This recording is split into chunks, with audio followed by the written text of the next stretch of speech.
هەرێم ئەو گەنجەی لەگەڵ پەیداکردنی بژێوێکی حەڵاڵ بۆ هاوسەر و منداڵەکانی هەردەم خەریکی خوێندنەوە و بڵاوکردنەوەی فەرموودە و سەرپەرشتیکردنی پێشبڕکێی لابەرکردنی فەرموودەی کردووە.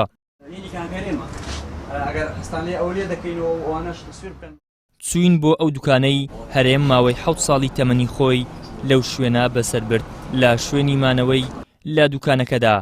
ئەوەی بەرچاو دەکەوێت کارتۆنێک کتێبی قۆناغی حوتەمی بەهای فەرموودە و لیستێک ناوی بەشداربووانی پرۆژەکەیە. زاروا بۆ هاوڕێکانی لێرە ئاگام لێ بووم دوکانانی تەنیشتی یاوتەمەنەکانی خۆی سۆبەتیان لەگەڵ دەکرد دەیانگوت باشە ئەتۆ شاگردی ماوەسەرابەر یا ماوەسەرابەر شاگردی تۆیە.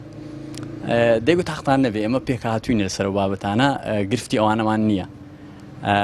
وە زۆر شتی تر کوڕێکی زۆر نەرمونیان بوو یەکێک لەوانەی قەت تووڕە نەدەبوو. هەرێم چەند ساڵێکە لێرە جیران دوکانین لە نزیکن لەیەکەوە لەگەڵ ئەوەشە زۆر تێکەڵ بووین لەگەڵ هەرێمە نەک لەگەڵ منە هەرێم لەگەڵ هەموو کەسێکا تێکەڵ بوو لەگەڵ هەموو کەسێکە ئاشنایەتی هەبوو دۆستایەتی دروست دەکرد لە هەموو کەس هاتە پێشەوە. ئێمە زۆر نزیک من لێرە لەگەڵ هەرێمە هەموو ڕۆژ لێرە یەکتریمانە بینی هەموو ڕۆژ پێکەوە لێرە دانیشتین ئەهات بۆ لام ئەچوون بۆ لای هەموو ڕۆژەکە یەکمانە بینی دەوێت مامۆستاورێ ماچێکم دێ باوشی پیا کرد و ماچێک کردم دەبووە ئیلا منی ماچکردایە ئەو ماچکردایە.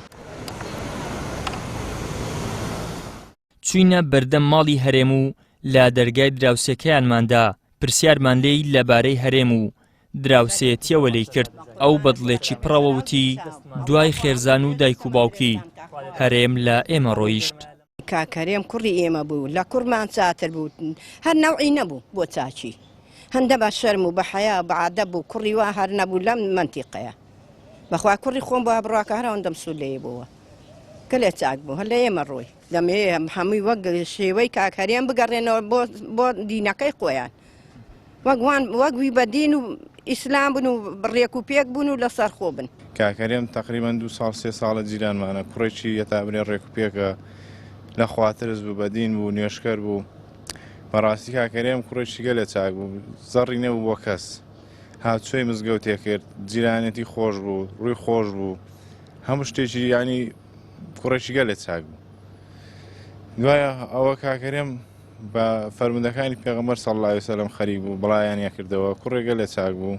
اللهم صل على سيدنا محمد وعلى آل سيدنا محمد كما صليت على إبراهيم وعلى آل إبراهيم. دوای کۆچی هەرێم هاوڕێ و دۆستانی بڕیاریان داوە ڕێگە و ڕەوشتەکەی ون نەکەن.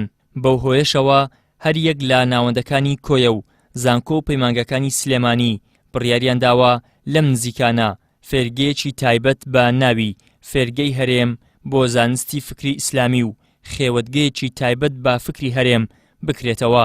ئەمە جگەلەوەی لە شارۆچکەی تەقتەق 28 نەمامی بەرهەمدار بە ئەندازەی تەمەنی هەرێم چاندران. ئیدریس محەممەد، کەناڵی ئاسمانی پەیام، تەقتەق.